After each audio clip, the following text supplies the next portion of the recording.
Нүүдэлчдийн өв соёлын үндэс болсон бэлчээрийн мал аж ахуй Монгол улсын эдийн засгийн хөгжлийн суурь, малчдын орлогын гол их үүсвэр, үндэсний үйлдвэрлэлийн чухал салбар юм.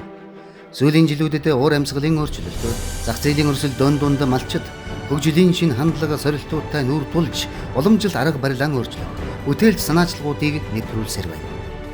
Малчдын өрхийн орлого нэмэгдүүлэх, хөдөлмөрийн үнэлэмжийн өсгөх бүтээлч санаачлах бүрийг нь хаан банк доктортой хөгжлийн бодлогоор дэмжин ажиллаж байна.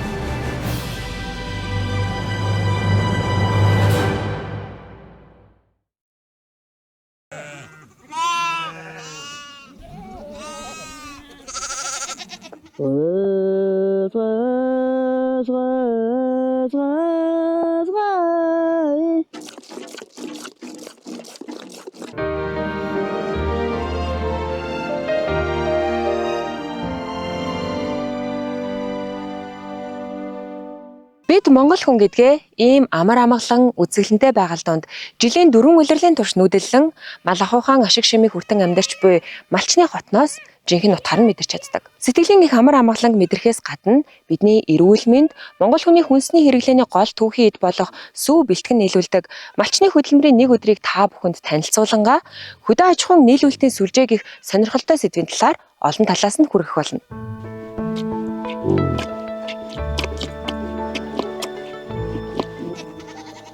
Малчин тогмотыг энэ жил цусландаа эртлэн буусных нэлээд ажиллаан зэгцэлж амжижээ. Залуу малчных сүү мах борлуулж өрхийн орлогоо бүрдүүлдэг. Тогмотыг өдөрт 30-аас 40 литр сүү бэлтгэдэг. Манай эхнэр ээж хоёр 60 гаруй хүнийг гараараа саана гэдэг болсон нэлийн их ажил, нэлийн чанга. Тэнгэр хангаа сайхан байхад бол өглөө оройд өдөрт 2 авдаг байсан. Одоо нэг л өглөө ганцхан саадаг болсон.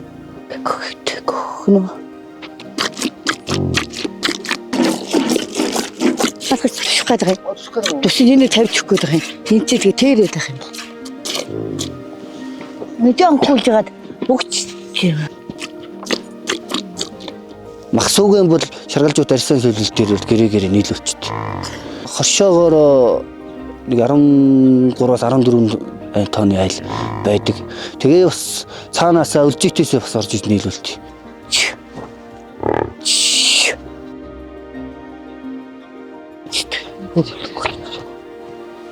За чи сүү цагаан эдийг борлуул заяа. Би дэш аршин төвлөрөөр явж сүүг өгчээ тэр. Сүүгээ борлуулад зараад өдөртөө нэг 20-30% бол олдог орлогынхаа, өрхийн орлогынхаа.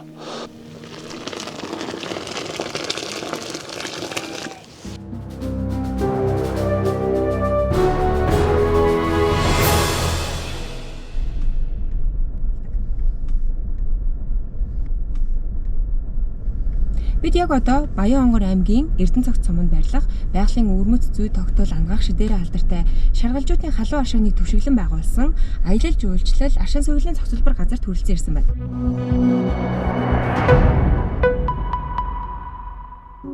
Жилийн 4 улирал амрагчдын хөл тасардаггүй тус аршин сувилалд нутгийн иргэд сүү цагаан эдэгээ борлуулдаг. Мөн үүнээс гадна сувилуулаад буцаж буй иргэдийн сүү цагаан эдээ худалдан авах эрэлт хэрэгцээнд нь тулгуурлан нутгийн иргэд тусгай сав баглаа бодолтойгоор өөрсдийн сүү цагаан эдээг борлуулдаг юм байна.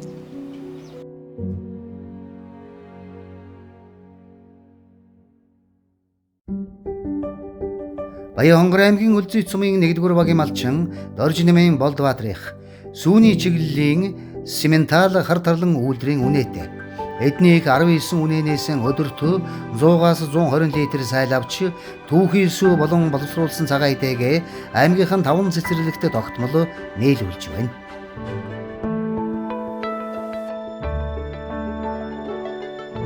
Цэцэрлэгт ялангуяа хүүхдүүдэд хүнсний бүтээгдэхүүн нийлүүлж байгаа юм чинь стандарт шаардлагыг нэлээд сангасан байх хэрэгтэй байдаг бах. Тэр тал дээр юу яаж анхаардаг вэ? Модерн дээр хамгийн чухал анхаарахгүй болдгоо. Тэгэл сүүгэн бол манайх бол заримдаа нэг сард 2-оос заримдаа 3 шинжилгээ авч өгдөг цэцэрлэгтэй. Сүү нийлүүлдэг өхөрнүүдтэй процессын шинжилгээ авнаа. Нэг зүү, нэг вакуум гэсэн гормоор ажиллана. За хоёулаа тэгээ цэцний шинжилгээ авъя да.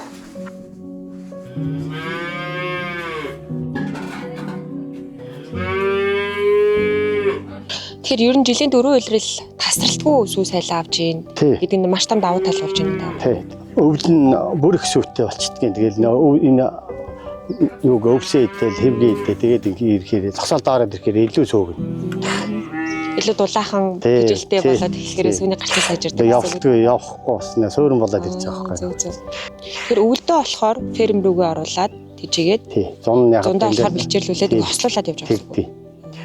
9 сарын 1 гээл тэгээд ерөнхийдөө хэвгэндээ орчтой юм доо.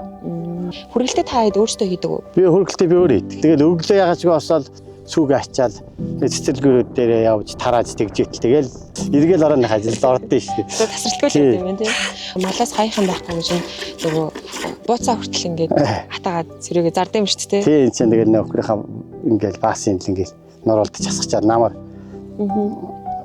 буцааж гашаасанд гаргаж хурааж хатаачаа тэгээд аймагаас өржиж уусаад авдсан шүү дээ. Та ер нь фермээ цаашдаа ер нь яаж өргөжүүлэх гэж бодож байна? Ер нь өргөжүүлээд мах сүү хоёрыг айдхан тэнцөөхөн тэгээд нэг атмаажуулаад тийм бодлого байна шүү дээ. Тэгээд нэг сая Баянгартны хөдөө аж ахуйн дарга нэгсэн дэмжих цэцлэгээ үзүүлмээр хурж явуулцаадах гэдгсэн маргаашнаас очиж уудсан тэр гоё юм хэлэх байх л гэж дотор баяртай. Болдбаатрих жилийн 4 мөлрөлд тасралтгүй түүхий сүү бэлтгэдэг давуу талтай учир цэцэрлэгүүд ч доктортой, найдвартай харилцагчтайгаа удаан хугацаанд хамтран ажиллаж байна. Энэ сүү бүтээгдэхүүнээр үйлчлэхэд манай Баянгар аймгийн сүүтэй дөрөв компани маань сүү, эзги, цөгцгий, ааруул нийлүүлдэг. Манай цэцэрлэг бол одоо сүүлийн 5 жил одоо хамтарч ажиллаж байна.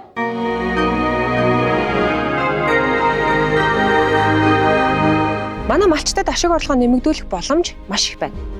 Ганцхан жишээ татгаад 2023-аас 2024 онд 24 үйлдвэр цээхэд сүү бэлтгэн нийлүүлсэн 8992 малчин болон эрчимчсэн мал аж ахуй эрхлэгчид нийтдээ 28.5 тэрбум төгрөгийн мөнгөн урамшуулал авсан байна.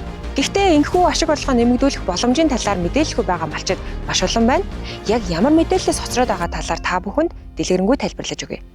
Сүүнээс бол хорлогоо нэмэгдүүлэх хамгийн сайн арга болов санаа зорилго нэгтэй сайн дураар нэгдсэн малчдын бүлэг эсвэл хоршоонд нэгдэх. Олон малчинтай борлуулах сүүний хэмжээ нэмэгдэхийн хэрээр сүүний лидер тутмын үн өснө. Нэгдэж сүүгэн борлуулснаар өмнө нь танаас гардаг байсан тээвэрлэлтэй босод зардлуудаа хэмнэн гэсэн үг. Өдөр бүр олон зуун литр сүү борлуулдаг малчдын хоршоо нэгдлээс сүү үйлдвэрлэгчид өөрөө ирээд сүүг авчихна. Малчдын бүлэг нэг удаагийн сааманд хэдэн литр сүү үйлдвэрлэхэд тооцоолж, хэрхэн борлуулах аргаан тодорхойлж, зах зээлд сүүгээ нийлүүлэхийн тулд жижиг оврын хөргөх цех байгуулах шаардлага гардаг. Малчдын бүлгийн ийм санаа ажиллагааг хаан банк дэмжиж, хөдөө аж ахуйн нийлүүлэлтийн сүлжээний хөнгөлөлттэй зээл олгодог юм.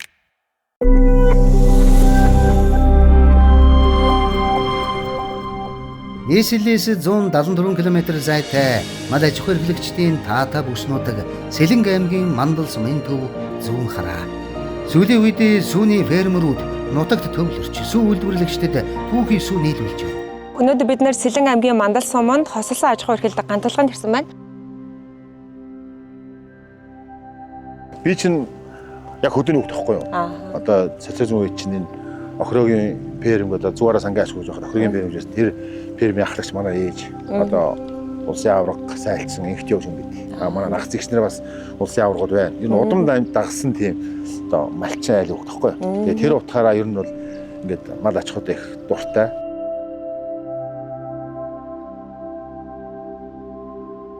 Уламжлалт бэлчээрийн аж ахуйг ингээд төрөлжүүлээд сүүнийх, махных гэдэг одоо жишээл та сүү болгосон байна. Ингэж төрөлжүүлэх нь яг эдийн засгийн үр ашигын хувьд ямар давуу талыг малчтад олгох вэ? Сүү бол өдөр болгоны орлого байхгүй. Тэгэхээр мэдээж уламжлалт аж ахуйр мал малж байгаа хүмүүс бол мэдээж үхрээс төрлийн сайжруулад бэлчээрийн мал аж ахуйд хослуулад нэг 15 ч юм уу, тэгээ 15 ч юм уу сайн чанарын сайн үйлдвэрийн өндөр ашиг шимтээ хүрээр хөгжүүлэх юм бол ядаж орлого нь нэмэгдэнэ. Орлого нь нэмэгдэнэ чи өдөр болгон сүүгөө зараад өдөр болгон мөнгө олно гэсэн үг байхгүй. Фермерийн үйл ажиллагаагаа ашигтай байлгахын тулд гантулга ашиг шимтээ Швейцийн боро, Францын Монбельярд үйлдвэрийн бухыг эрэл сурал болсоор олж, Монгол өхөртэйгэн эрэлийцжүүлж, өөрийн гэсэн ферм байгуулах эхлэлэн тавьжээ. Эдний ферм өдөрт 20 үнэнээс 130-аас 150 литр сайл авч, Витамел компанид нийлүүлдэг юм. Компанитай одоо урт хугацааны гэрээ бол 16 оноос хойш гэрээ бол ажиллаж байгаа. Давуу тал нь юу гэдэг инхээр үнэн тогтвортой тий. Тогтвортой гэрээс үнээрээ сүгөөг нь дээрээс нь санхүүгийн бэрхшээл гарахад айлуудаа одоо тий өөрсдөө ч юм уу санхүүгийн дэмжлэг хүсгэд ямарсан тэр компаниас зээлийн тусламжийг үзүүлдэг. Тэр нь үн даваа талтай зээл хичээлийн тусламжийг байнга үзүүлж байдаг. Эргээд бас нөгөө худалдаа авч байгаа талаас та нарт тавигдах шаардлага нь ер нь гэрээндээ бол бүх залт байна. Дээрээс нь бол сүүний эрүүл ахуй гэж айгүй том байна тий. Хүн зөвлөж байгаа хүмүүс ч мэдээж эрүүл ахуй шаардлага гаргасан байх хэрэгтэй. Тэгээд бол тэрнээр зэрхэн байх хэрэгтэй. Гар хөлийн ариун зүйл сайн байх хэрэгтэй. Одоо тэгээд дээрээс нь дэлхийн нийтэд одоо аюул антибиотик биш тий. Антибиотикийн үйлдвэрлэлээс үйлдвэрлэнэ гэдэг. Тэгээд тэрийг шаардлагыг хангаж ажилласан да. Энэ антибиотикийн үйлдвэрлэлээс уур авахгүй. Авахгүй гэсэн.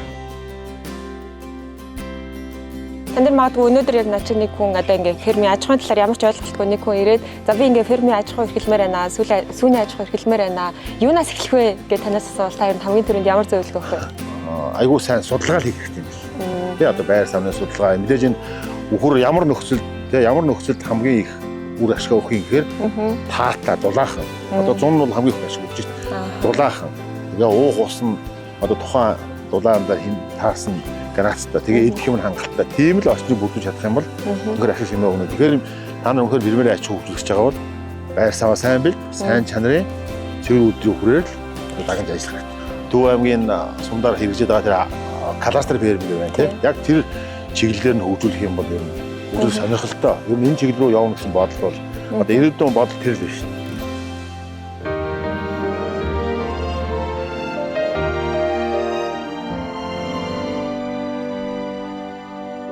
Сүүний кластер гэж юу вэ?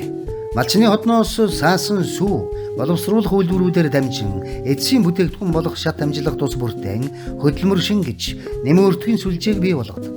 Сүүний нэмэн өртгийн сүлжээнд оролцогч талуудыг холбож анхан шатнаас эцсийн хэрэглэгчийн гарт хүргэх үйл ажиллагааг нийлүүлэлтийн сүлжээ гэдэг.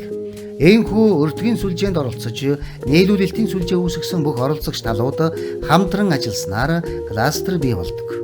Энгийнээр тайлбарлах юм бол малчин өрхийн түүхий сүүнээс олох эдийн засгийн үр ашгийг нэмэгдүүлж, бүтээмж, өрсөлдөх чадварыг дээшлүүлж, дундын зардлыг бууруулах зорилгоор нэг сум багт амьдардаг малчид нэгдэж сүүн бүтээгдэхүүний үйлдвэрлэл эрхлэгчид түүхий сүүгээ нийлүүлж, үйлдвэрлэгч нь эцсийн бүтээгдэхүүн гаргах энэ бүх үйл ажиллагааны хоорондын хамаарал бүхий сүлжээг сүүний кластер гэнэ.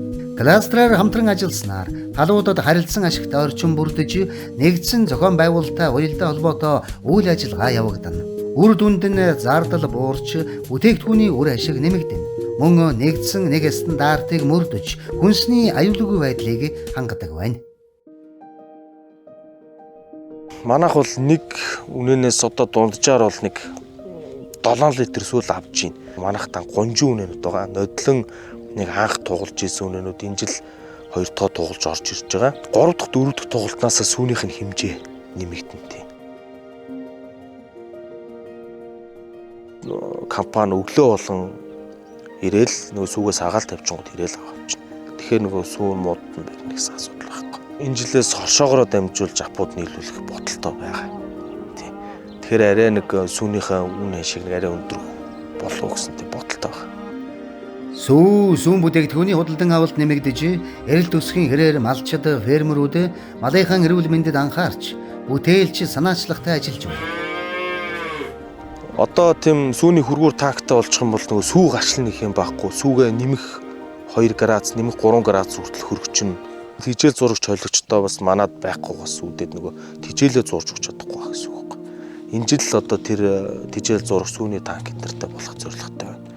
Тэгэх юм бол ядчил нэг кластер бэрэмлүүгээ нэг алхамж гэсэн урагшлал гэж үзэж байгаа. Сүүг сааснаас хойш 4 цагийн дотор 4-өөс 10 хэм хүртэл хөргөж 36 цагаас илүүгүй хугацаанд хадгалах ёстой гэсэн онцлогоос нь шалтгаалж сүүний үйлдвэрлэлийн кластерт сүү нийлүүлж буй фермерүүдийн хувьд 350 км-ийн радиус байрлах ёстой гэсэн тооцоог мэргэжилтнүүд хийсэн байдаг.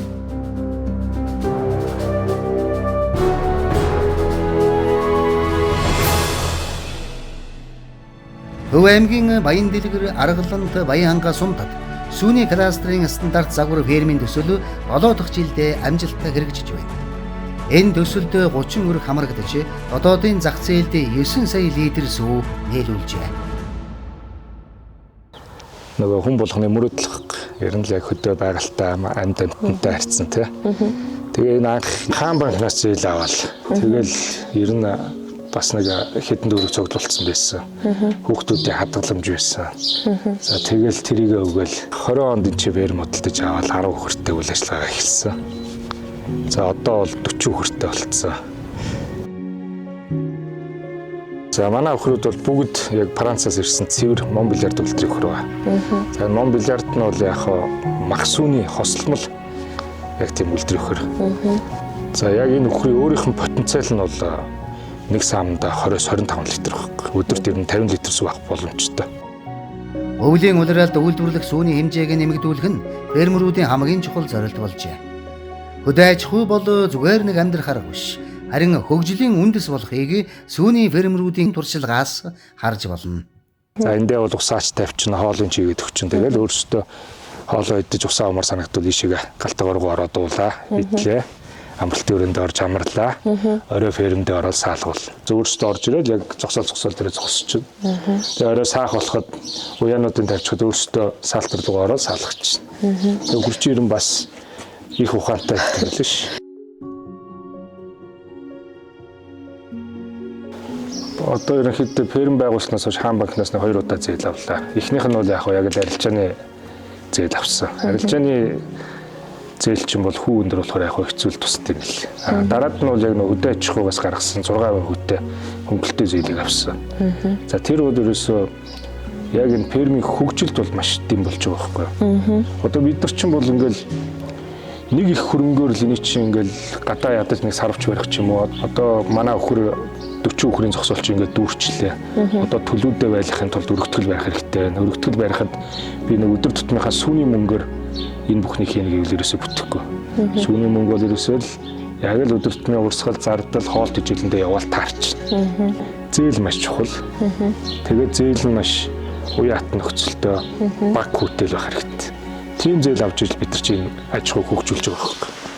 Фермерүүд хөдөлмөр хөнгөвчлөх, бүтээмжийн дээшлүүлэхэд санаачлагтай ажиллаж, сүүлийн үеийн техник тоног төхөөрөмжийг өргөнөөр ашиглах болсон нь сүүний кластерын үн цэнийг өсгөж байна. Одоо энд бол 10 ферм байгаа. 10 фермийн доторх тоноглууд бол бүгд адилхан. Ер нь тэр нь ч их зүгээр үтэй. Ер нь одоо зүгээр хойштоо бусад хүмүүс ер нь ферм байгуулах гэж байгаа бол эргэн тойрныхаа айлуудтай ярьж байгаад ижлэхэн нэг үйлдвэрийн нэг ижил тоног төхөөрөмжөд авчвал амрахгүй. Ядаж эвдэрлээ, сэлбэлээ гэхэд би энэсээ сэлбэрээ дамжуулаа хэрэгжилчин засвар үйлчлэгээ хийхэд арай амар гэсэн.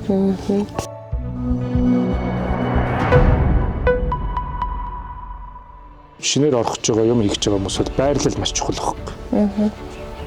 За тэр одоо хэдэн том сүүний үйлдвэрүүд биш үү? Сүү хувьцаат компани байна, Апу байна, Тесо байна. Эдгээр маань яг нөгөө сүү цуглуулдаг машин очиж авч чадахгүй юу? Тэрийг нэгдүгээр тарах хэрэгтэй. Хоёрдугаарт бас нэг тижэл ойр орчмоос ойрхон арай зардал багтаа тижэлээ татаж авч чадхаар байна уу? За тэгээд нэг юмаа ихлүүлсний дараа бол санхүүжилттэй ярина шүү дээ. Бас нэг юмаа хийгээд нэг ихлүүлсэн бас нэг аж ахуйгаа ихлүүлсэн хүн чинь дараад нь санхүүгээ бол янз аргаар л босгох байх. Тэгэл ихэнх хүмүүс бол тэгэл нэг банкны талаанд шүү дээ. Малчтын орлогыг доктортой өсгөх, зах зээлийн эрэлт хэрэгцээнд нийцсэн бүтээгдэхүүн нийлүүлэх, үйлдвэрлэлийн үр ашгийг нэмэгдүүлэхэд сүүний кластер ферм чухал үүрэг гүйцэтгэж байна.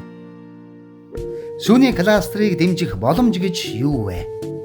Сүүний кластерт оролцогч малчин, хоршоо, боловсруулах үйлдвэр, бүтээгдэхүүний үйлдвэр, эцсийн бүтээгдэхүүнийг борлуулах, экспортлох, тээвэрлэх, хадгалах, аж ахуй нэгж гэх мэт оролцогч тал тус бүрийн хэрэгцээ шаардлагад огорсон санхүүжилт юм.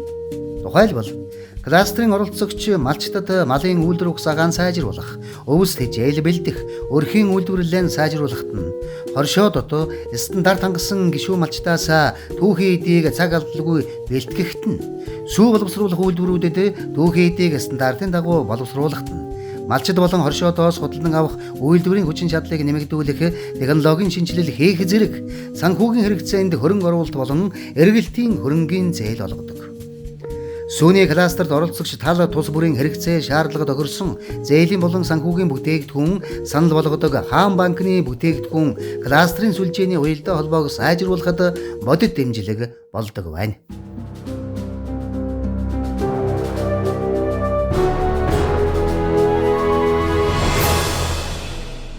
ногоон жилүүд байна тий. Урт хугацаатай хөөс одоо бага одоо зардалтай хүүгийн зардалтай тийм жилүүд болгож. Дээрээс нөгөө ногоон тоног хөрөмжийн жилүүдийг бас болгож байна. Тэгэхээр яг бизнес гэсэн утгаар нь тооцоод өөрсдөө өөр ашиг өгөөж гэсэн тооцоод яг энэ төрлийн урт хугацаатай зээл аваа. Бид нэр хуучин бол одоо машин зээл чинь 24 сарын хугацаатай зээл шүү дээ. Гэтэл эн чинь бол бизнесийн зээл чинь бол одоо 60 хүртэл 60-аас дээш байж болно. Доод нь эргэлтийн өргөнд 36 сарын хугацаатай гэдэг энэ зээлүүд гэсэн л болж байна. За сургалтыг ч гэсэн бид нэр нөөсөөл үед яаж байгаа гэхээр одоо жишээ нь хөдөөж хөх хэллээ гэдгээд одоо талбайгаа бордох яаж технологийн дагуу хийх үү? За өхрийг ч гэсэн нөгөө нэг юугаар тийжвэл илүү урт хугацаанд өргөж өгөх үү гэдэг талаас нь нөгөө олон байгууллагуудтай хамтраад сургалтыг хийж байгаа. Хүн банкны талаас гэсэн. Апу Монгол сүүний үйлдвэр Монголд анхудаа түүхий сүүн дэх эсийн хэмжээг хэмжих ээж бүрэн тоног төхөөрөмжтөө эдгэмжлэгдсэн лабораторитой болжээ. Түүнчлэн сүүний кластерын системийг үүсгэж эрчимдсэн фермерийн аж ахуйг хөгжүүлэхэд байнга дэмжлэг үзүүлдэг учраас сүү бэлтгэн нийлүүлэгчдэд хөгжих, шинэ технологи нэвтрүүлэх таатай боломж олгодог юм аа.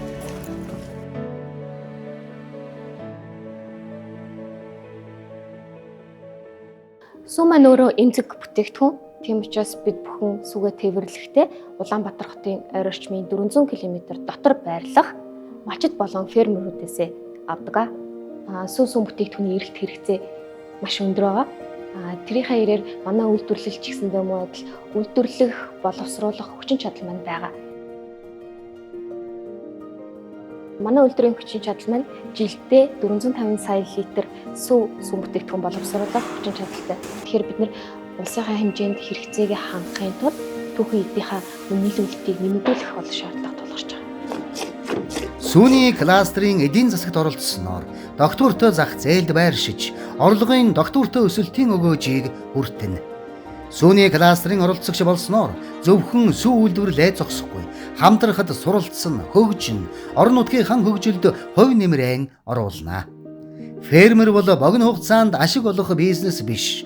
Тэвчээр тууштай оролдлогын үр дүнд доктортой өсөлтөнд хөтөлдөг ухаалаг бизнес юм. Малчин өрхийн нийт орлогын 15 хүртэлх хувийг сүү зарж борлуулсан орлого бүрдүүлдэг гэсэн судалгаа бий. Тэгвэл өрхийн орлогод эзлэх сүү борлуулах хувиа 40 хүртэл хувиар нэмэгдүүлэх боломжтой гэдгийг өнөөдрийн манай нэвтрүүлэгт оролцсон оролцогчдын сайн туршлагаас олж харсан гэдэгт итгэлтэй байна. Мөн та өөрийн аж ахуйд нутагшуулж хэрэгжүүлэх боломжтой маш олон шинэ боломжуудыг олж харсан гэж найдаж байна. Сүү зөвхөн үндэсний бүтээгдэхүүн төдийгүй амьдралын чанарыг сайжруулах, эдийн засгийг дэмжих стратегийн ач холбогдолтой бүтээгдэхүүн билээ.